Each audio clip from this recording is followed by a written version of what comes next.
How's it going? Doing a bit of a different clip today. It's not chickens, the ladies are behind me here, and it's not the aquaponics that are behind you chaps. It's on a nutcracker. I had a gent PM me and he was telling me that he, PM, personal message, he was telling me that he's on a nutcracker and avocado farm in Hawaii. So, g'day Islander, that's his YouTube tag. And I thought I'd just do a bit of a quick clip to show you, mate, the nutcracker that we use, and everyone else. It's a bit of a funky design. It's made by an Aussie, just north of us, north of Brisbane he lives. His name's Nigel the Nutcracker Man. And he's come up with this idea, and it's a fantastic way to crack your nuts, basically. We use it on macas, pecans. Don't really need to use it on pecans, but you can. Walnuts as well. So I'll stop nattering on and I'll bring you down and have a bit of a look at how it works. So this is the nutcracker itself. It's made from beautiful Australian hardwood, very solid, sturdy piece. We actually bought this from a flea markets out at Fernvale a few years ago now actually. And yeah, it's a great little unit. This little stand we bought off Nigel, the Nutcracker Man himself, at the Boggy Fair, the Brisbane Organic Growers Fair last year, and it is a really good investment.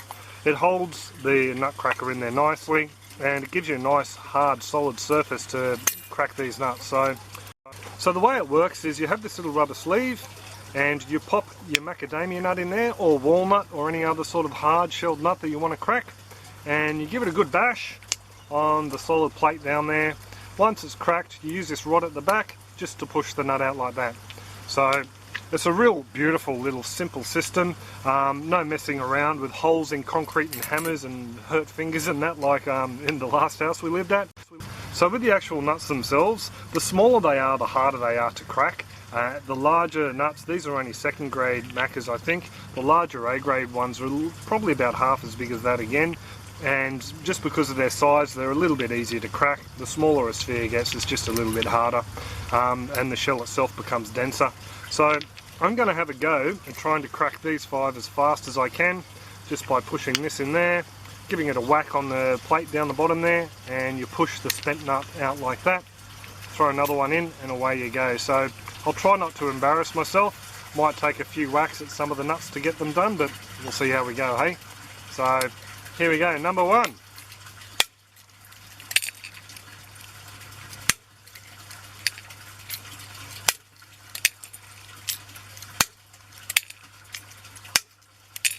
So there we go, there's all 5.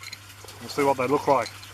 Oh, that one there, he's a bit hammered, bit of a shell stuck in him. A nice little solid one down there. And one here that's, I know, I broke him in half in the shell. But that just gives you a bit of an idea on how fast you can go through these things.